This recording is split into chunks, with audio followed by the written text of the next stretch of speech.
Part 1 में हमने Friedel crafts एल्कुलेशन समझा, लेकिन क्या आपको पता है उसमें काफ़ी प्रॉब्लम्स भी होती हैं, जैसे कार्बोकैटायन रीअरेंजमेंट और पोलैल्कलेशन जो रिएक्शन को अनकंट्रोल बना देते हैं। तो इन सब प्रॉब्लम्स का सल्यूशन क्या है? Friedel Crafts acylation. आज के इस वीडियो में हम डिटेल में समझेंगे फ्रीडल क्राफ्ट्स एसिलेशन क्या होता है। इस introduction. Friedel Crafts acylation is a type of electrophilic aromatic substitution reaction. Friedel Crafts acylation एक इलेक्ट्रोफिलिक एरोमेटिक सब्स्टिट्यूशन रिएक्शन है।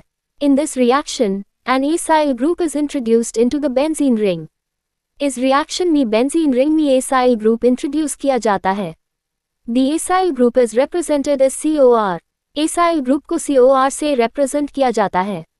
Reagents used. The reaction uses acyl chloride acid anhydride. इस reaction में acyl chloride या acid anhydride use होता है। It also requires a Lewis acid catalyst.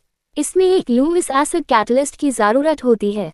The most common catalyst is aluminium chloride. सबसे common catalyst aluminium chloride होता है। General reaction. Benzene reacts with acyl chloride in presence of AlCl3. Benzene acyl chloride के साथ AlCl3 की presence में react करता है। The product formed is an aryl ketone. इसका product एक aryl ketone होता है। Mechanism. Let us understand the mechanism step by step. चलिए mechanism को step by step समझते हैं। Step 1. Formation of electrophile. Acyl chloride reacts with aluminium chloride. Acyl chloride aluminium chloride के साथ react करता है। This forms an acylium ion. इससे acylium ion बनता है। The acylium ion is the electrophile. Acylium ion high electrophile होता है। Important point. The acylium ion is stabilized by resonance. Acylium ion resonance की वजह से stable होता है। That is why rearrangement does not occur. इसी वजह से rearrangement नहीं होता। Step 2. Attack on benzene. Now benzene ring attacks the electrophile. A flat benzene ring electrophile पर अटैक करती है। A sigma complex is formed. एक sigma complex बनता है। This is also called uranium ion. इसे uranium ion भी कहते हैं। Important point. At this stage, aromaticity is lost temporarily.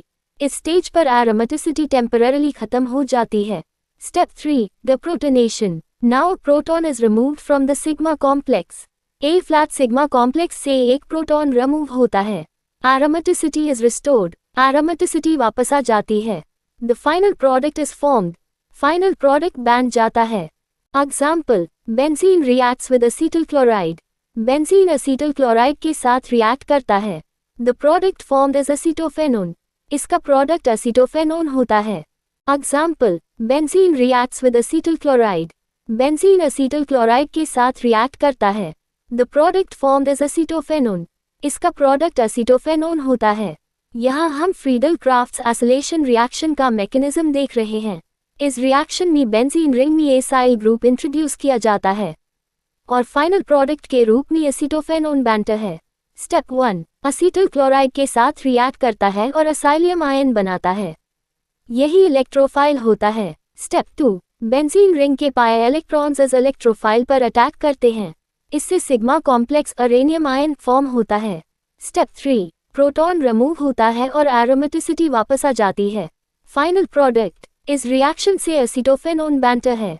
इस प्योर प्रोसेस को फ्रीडल क्राफ्ट्स एसिलेशन कहते हैं। अगर आपको ये वीडियो हेल्पफुल लगी हो तो लाइक, शेयर और सब्सक्राइब ज़रूर करें और ऐसे ही इजी और कॉन्सेप्ट बेस्ड केमिस्ट्री वीडियोज़ के लिए चैनल को सपोर्ट करते रहिए।